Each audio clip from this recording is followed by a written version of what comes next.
Okay, without trying to be alarmist, I appreciate knowing the ins and outs of the process and fracking, but I guess part of your talk also revealed that some of the same technologies that were used to as safety devices for the well in the Gulf are also used in this kind of fracking. So what I'd like to say is, what do you think the legislators in Harrisburg should use as a guide in regulating this kind of thing? Because the technologies apparently, in that case, were not only suspect, but it seemed that the oil companies were not able to sufficiently come up with a plan to mitigate things when they really did go wrong. And you did, mathematically, you explained how small of a statistical probability there is, but it still happened in the Gulf. And it was a very bad disaster. You asked a very, very probing, incisive, intelligent question. What do you tell your state legislators to tell your DEP to do to minimize, to the best extent possible, risks of things that you know inevitably will happen, but you want to minimize the occurrence rate? Be humble. First lesson learned from the Gulf of Mexico is the same lesson that NASA learned twice. It's called human hubris. We've done this before. You know, we've launched the damn space shuttle 72 times. So what if it's freezing today? Yeah, there was foam shedding on all 120 previous flights, but nothing happened. Okay, so the blowout preventer failed a couple of tests. We forgot to check to see whether the batteries were working. And yeah, we didn't have enough centralizers for that last 2,000 feet of drilling. We could have called Houston. We did call Houston and said, could you send us out another dozen centralizers, are like O-rings that you put around the casing so that when you drop the casing into the hole, it's central, right? Otherwise, you don't have cement around it, all right? But somebody down there said, you know, we drilled a lot of these things and we didn't have enough centralizers. And literally the email, I don't know if you've seen it, there's the email stream that Congress now has. The engineer said, screw it. That's what it says in the email, screw it. That's hubris, okay? So humility. Things will go wrong. Vigilance. The companies brag that they're ever vigilant about safety, and I think most of them are, and they do what they think is the best job to instill a culture of safety. BP said that, yeah, we have a culture of safety. Halliburton says it, but when you've done something over and over and over again, and you're on your 119,000th well, who's vigilant? So you have to rely on an outside party. Okay, who's the outside party? Well, your state inspectors. They're supposed to be watching. They're supposed to be knowledgeable about what's going on. They're on their 33rd well of the day. It's Friday afternoon. Kids are homesick. Now we're talking human factors. And you can read about human factors and their role in major accidents. So, humility,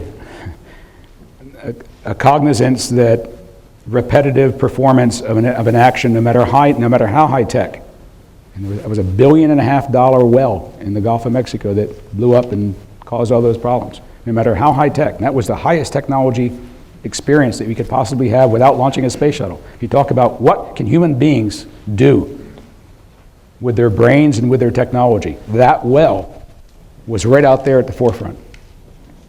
And yet things went horribly wrong. Vigilance, intelligence, never-ending, watchful oversight instilled culturally in all the organizations. That's what NASA concluded.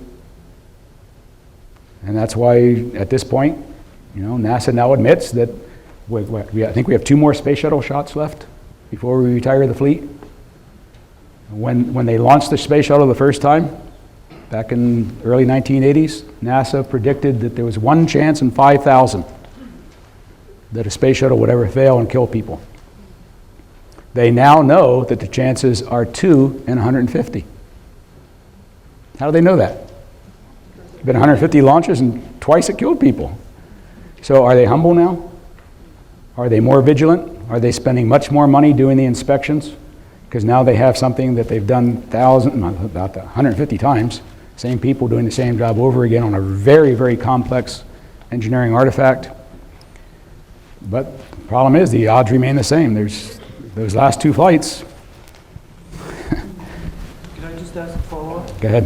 What's their track record, the companies that are doing this, as far as regulating themselves or just policing themselves? I skipped a slide.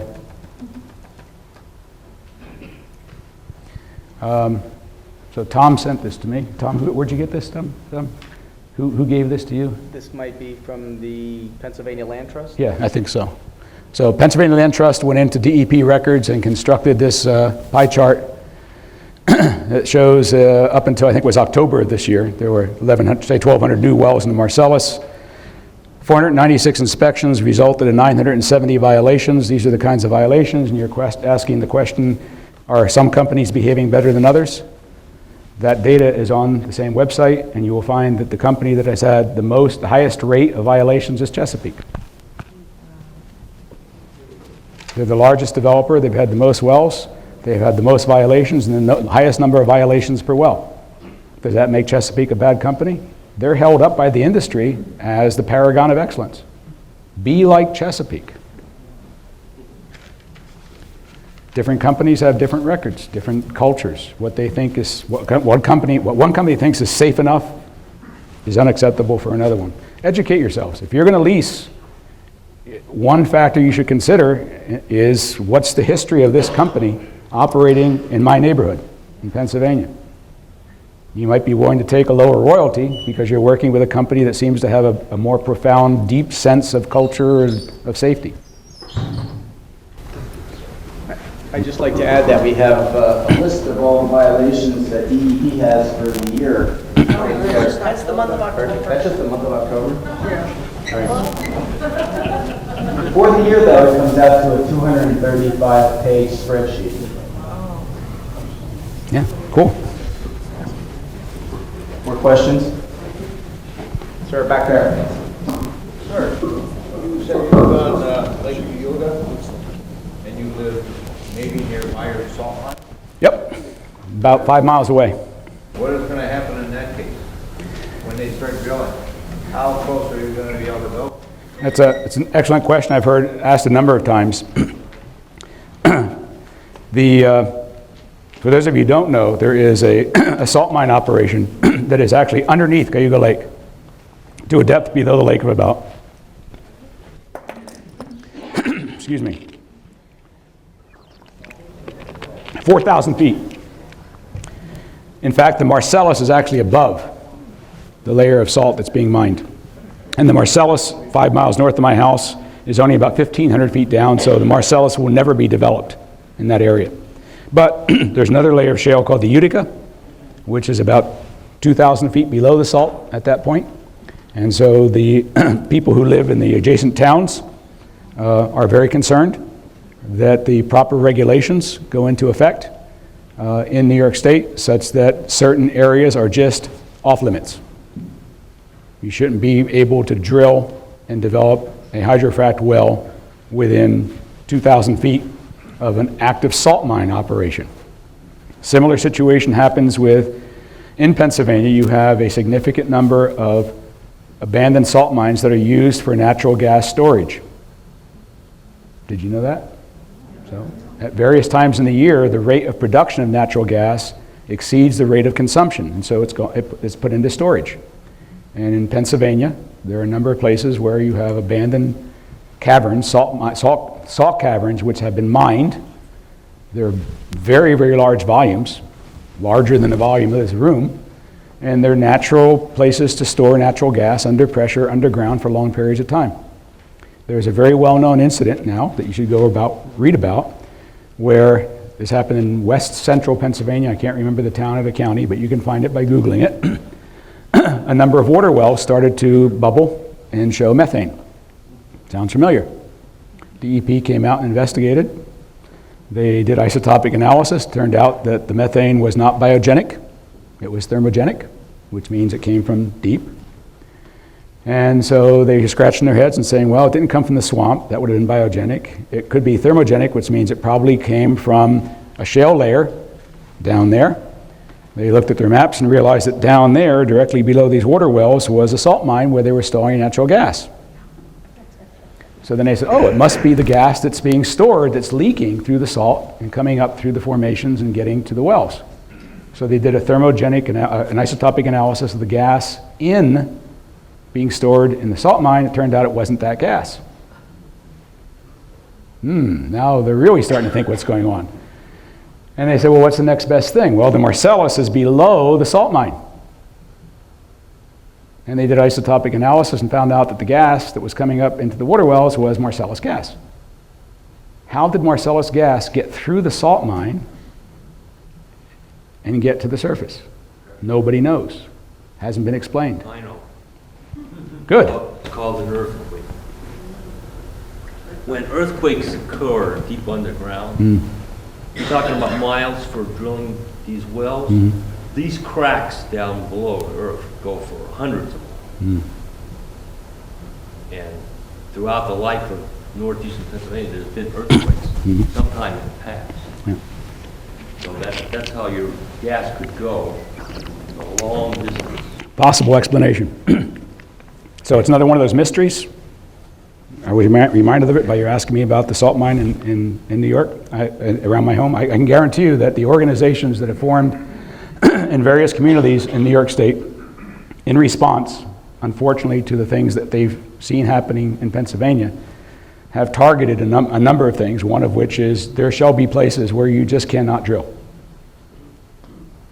Unfortunately, we don't have all the legal horsepower or the regulatory horsepower in New York to make those dreams come true.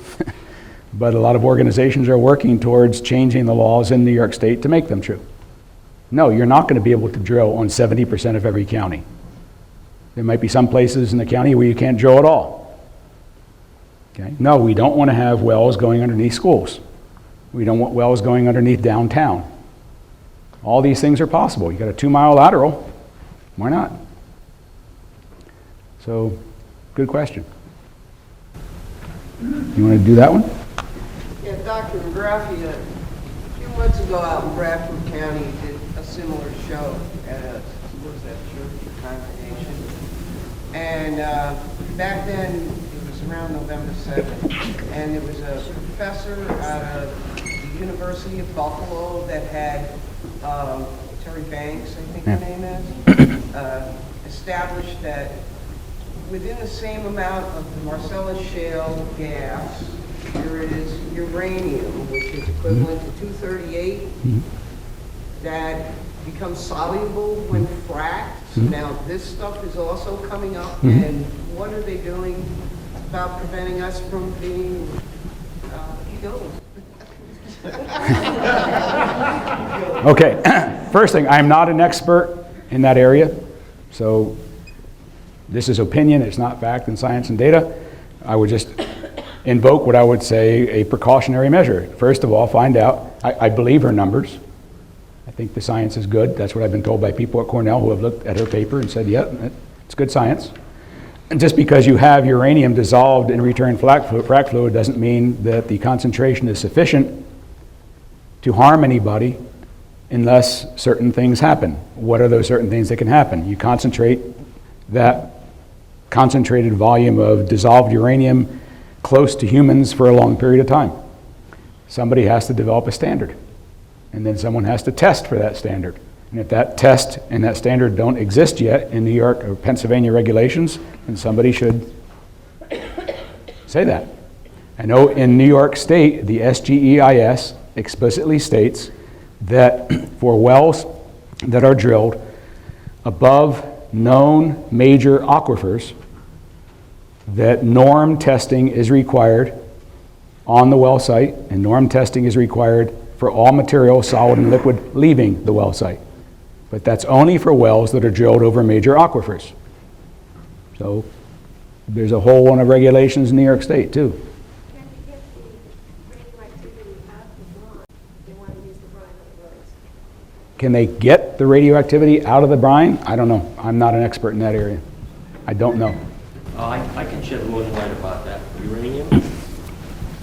Don't be swayed by the fact, well, they say, well, it's not highly concentrated uranium, there's hardly any radioactivity to it. That's true. It's not very radioactive. But uranium is a very dangerous chemical. It's a toxic chemical, just like lead is. It has a bad effect on the body.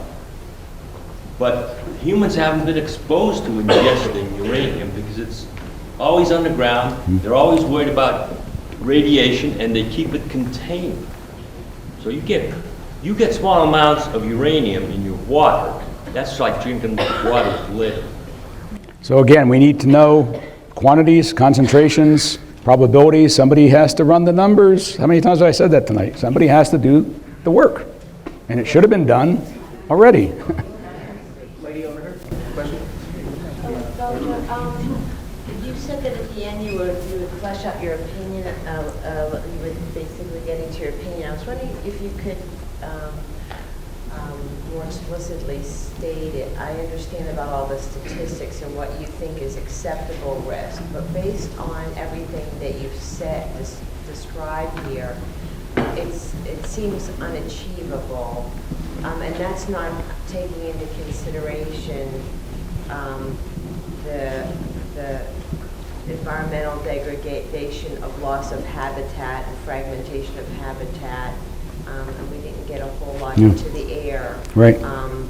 Even with just the trucks that you touched on about the trucks and transport. Ultimately,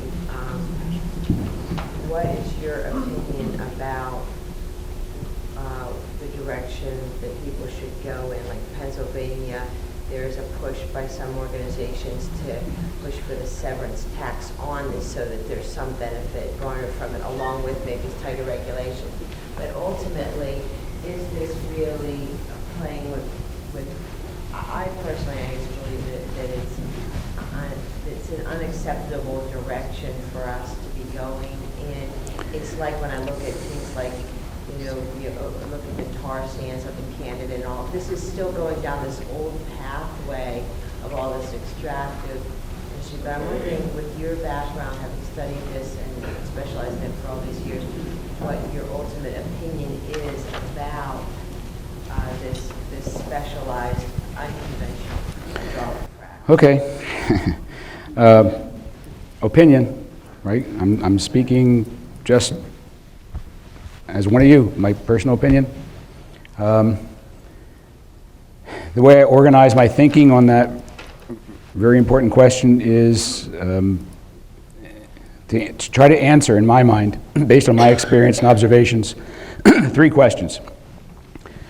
Could the industry develop all the technologies and all the procedures and standard practices such that we could reach an acceptable level of risk for harm to the environment in all the ways you described, and to human health in all the ways that you could describe, and while at the same time having an acceptable level of disruption of our culture as we know it, whether it's farming culture or urban or suburban, life as we know it. And could they do that in such a way that they could still make a profit while compensating those people who need to be compensated for the potential harm that's done, because no risk is zero. There will be people harmed. There will be loss of habitat. There will be health effects. So that's question 1. Could they do that? I don't know. My gut feeling is not soon. And so just on that one question of the 3 that I want to ask in answer to your question, what do I suggest to people of New York is what is different than what I suggest to people in Pennsylvania. What I suggest to people in New York is stop it until we determine whether it could be done. You're beyond that. So what I tell you is slow it down. Well, how do you slow it down? Well, there are natural forces at work that are already slowing it down. Price of gas. Okay. Pushback from organizations saying slow down. But you've had a sea change in your political winds here recently, so maybe you're going to have a new speed up. So that's the first question I ask, and my answer is I doubt it. I doubt if they could. Not in our lifetime.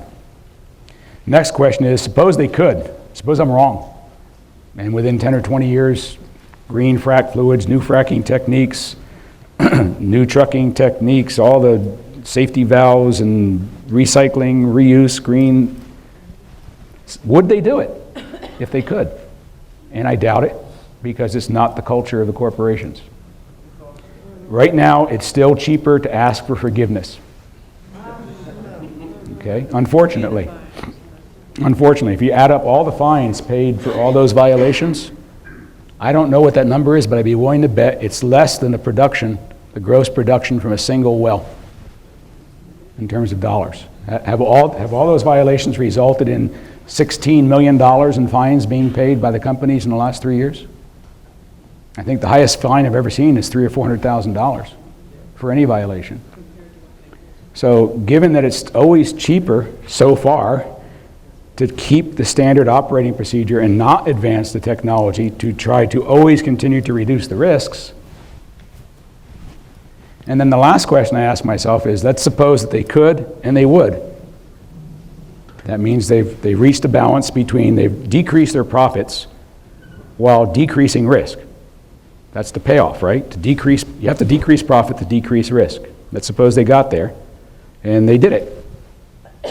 Through the efforts of organizations like this, you forced them to do it. There's a bigger question. Should they have done it to begin with?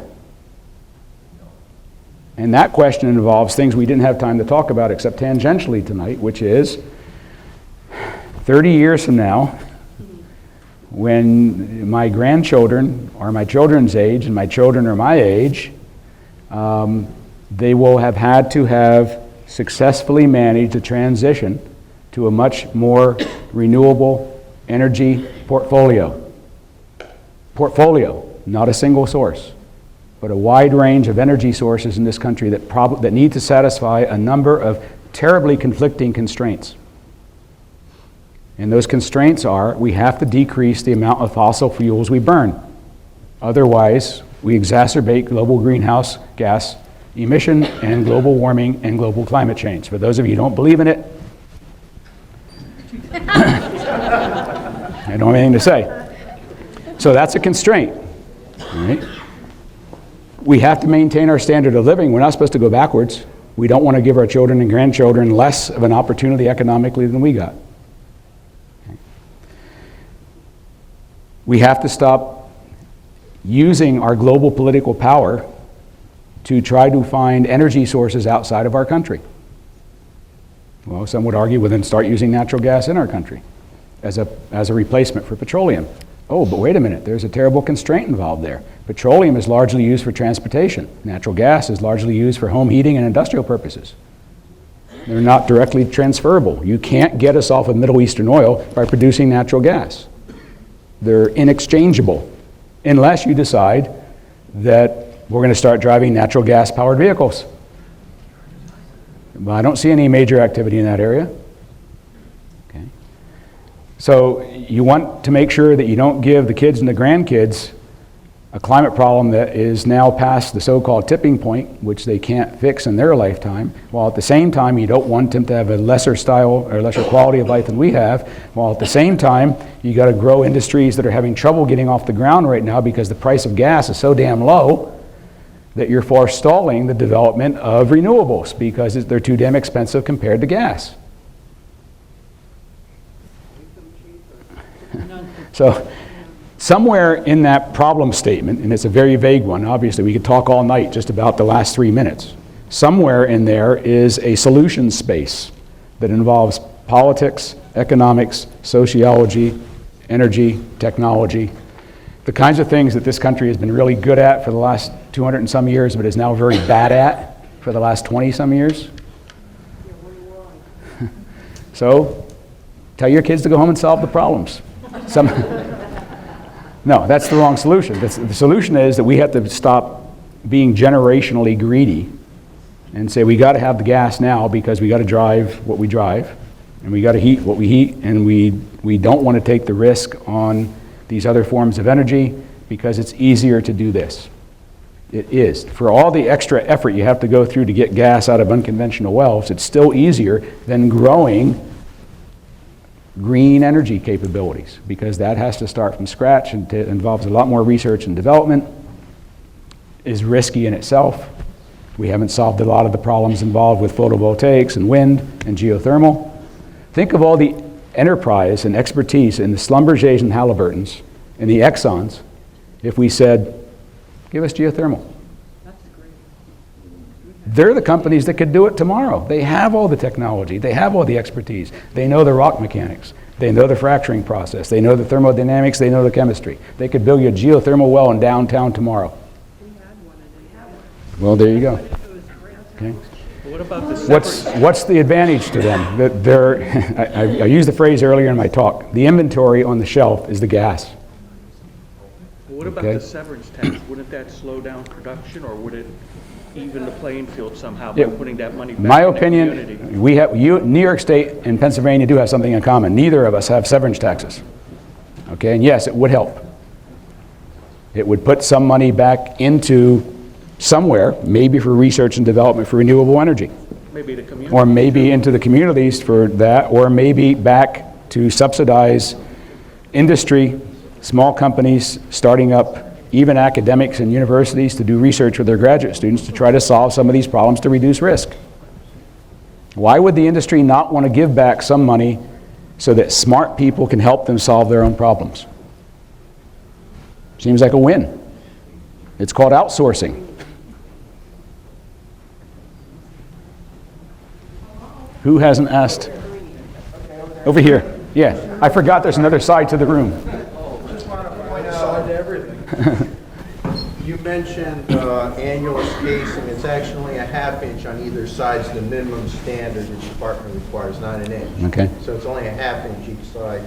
And getting to that question is, how much time do you professionally feel to develop the well properly, to clean off all the mud cake and all the debris before you cement it? Wow. Because the less time you clean the well, the less chance of having a good cement job. It's just like when you clean a house. The higher the chance of having a good cement job, So yeah. the paint sticks better. Yeah. So you want the cement to stick good, so you want to clean out the borehole. Yep. Good question. I don't know whether there are any rules in the Pennsylvania regulations about cleanup. Now, what's your profession? How do you know when a well, I know when you develop a drinking water well, you want Yeah. the well to be clean, clean. Yeah. How do you know a well's coming out clean? Don't know. Again, that's a little bit outside my area of expertise, so I can only just give you general opinions. Don't know. But more time than currently being used if the record shows that we have too high a rate of failure of cement jobs. Bond line failures are very common among cement job failures. Sir, the new rules are supposed to be 8 hours of curing time. I wasn't worried about curing. You're talking about cleaning time. No, but 8 hours of curing time. Hardening of the cement, not cleaning of the well. No, the curing of the cement. If it's not cured, it's gonna go through. I'm just talking about even before putting the Yeah. cement in, make sure your borehole's clean so the cement Yeah. sticks, just like you wash your house really good before you paint it. Good points. I read somewhere that they only have to do 20% of the whole entire. Listen, you should have stayed over there. Let's try and limit to any Here we go. questions. I know Dr. Right here. Voice is getting pretty. I always didn't come out tonight because I first became aware of you by having the pleasure of introducing All Fracked Up in Bloomsburg at the BTE. But I wanted to hear you expand on the little bit of snippets that I heard in that movie. I am a member of the board of the Fisher Creek Watershed Association. We're in Columbia County, right next door. We've set up a monitoring program called the Water Dogs, and it's been modeled on Tioga County's version, where we go out with our TDS meters, we get our feet wet, We check stream flow above and below drill sites. We're looking for anything that our eyes, ears, or nose can pick up along with our... And there are days I feel like I'm rearranging deck chairs in the Titanic. But I admire the way you think, because when you were sitting there and you were going through your stages of how you were making your decisions, you actually heartened me, because you did say that, in a sense, the community action, and I do respect what I've seen GDAC doing. I think this is an important way of looking at it. But while these folks are working in their way, we're going to be working in our way, because half of our members already have their land in leases. We can't alienate either side. That's right. So we've kind of taken the Lorax's approach from Dr. Zeus. We speak for the water has no voice. And despite all of the doom and gloom, which I'm afraid that I just picked up, I'm still ready to go out there. No, you have to. And the point, your point is well taken. Since this is a communal industry in which we're forced to participate, we shouldn't just be sitting down and watching what's going on. Right? We're working. You're working in the industry. We're living in the industry, and we're forced to help gather data.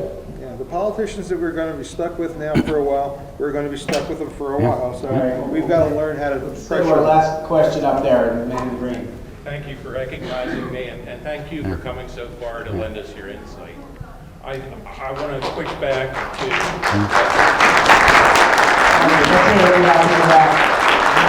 The woman had asked a question over here that was insightful, and she touched on coal tar sands in Canada. When you're assessing risk, are you comparing at all these other industries? Because as a global problem, the global warming and all this is, we have to compare what we're doing right now compared to what we're talking about is going to happen with the industry. And so, people are concerned about the radiation. The coal industry has got to be more radiation than the gas industry, I would think, because these, the ash pits have that same norm in a very concentrated form. I just want to get your opinion, sort of an overview.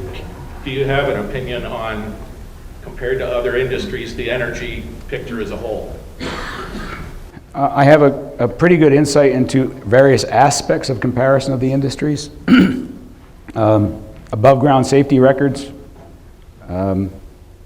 emissions of certain materials, but I'm not a chemist. I don't know about biochemistry or water chemistry. That's not my area of expertise. But if we look at the fact that, and I think this is true, the oil and gas industry is the only major industry allowed to operate in the U.S. outside of the major federal regulations regarding discharge of hazardous materials. I have to ask why. Why are they special? And I can understand the history of the evolution of the federal regulations. And this is something, again, we could talk about all night, but you don't want to, and I need to get home. But another myth that I should have mentioned is the Halliburton loophole. Okay, that's myth. That's not really the way you hear it is not the way it happened.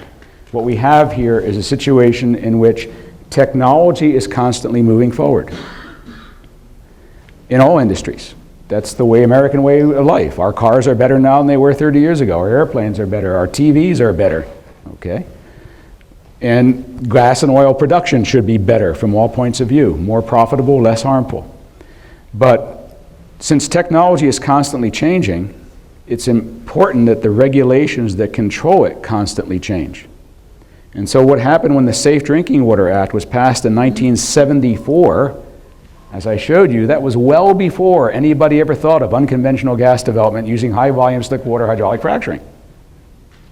And so the only element of the Safe Drinking Water Act that had any impact on oil and gas was what was then seen to be the most risky part of the whole process, which was not development of oil and gas, it was sequestration of wastes from oil and gas by way of underground injection. So there is federal regulation through EPA of disposal of wastes from the oil and gas industry with deep well injection, because at that time nobody in Congress and nobody in the industry was worried about this. It hadn't happened yet. So it started to happen in the 1990s.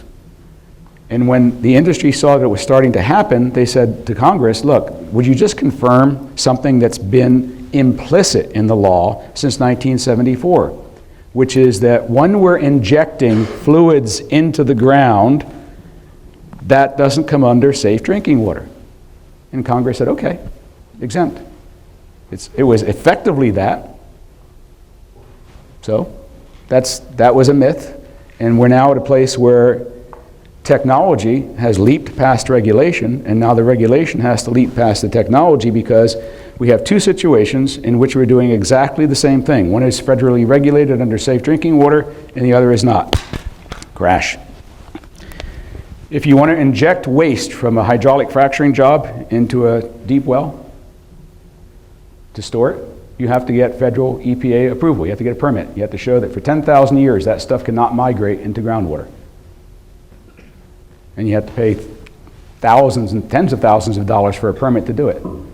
Yet, every time we hydraulically fracture in Pennsylvania, and we take the waste fluids back from one well and we inject it into the next well, that's called reuse, we're doing exactly the same thing, and there's no permit required. And nobody has to do a calculation to show that the stuff can't get into groundwater. Okay, so there's an illogic there, because the rules that were written in 1974 didn't anticipate the technology of 2010. So when the Frack Act comes along and says remove the exemption, that's not good enough for me. There has to be an act that says not only do we remove the exemption, but all hydraulic fracturing activity should be regulated the same way as all waste disposal activities, because you're doing the same thing. You're taking wastes from oil and gas wells and injecting them in high pressure into rock formations. From an engineering point of view, it's the same process, but totally different regulatory. I'm not sure I even come close to answering your question. But that was a good speech. Have a round of applause for Dr. Ingraffea.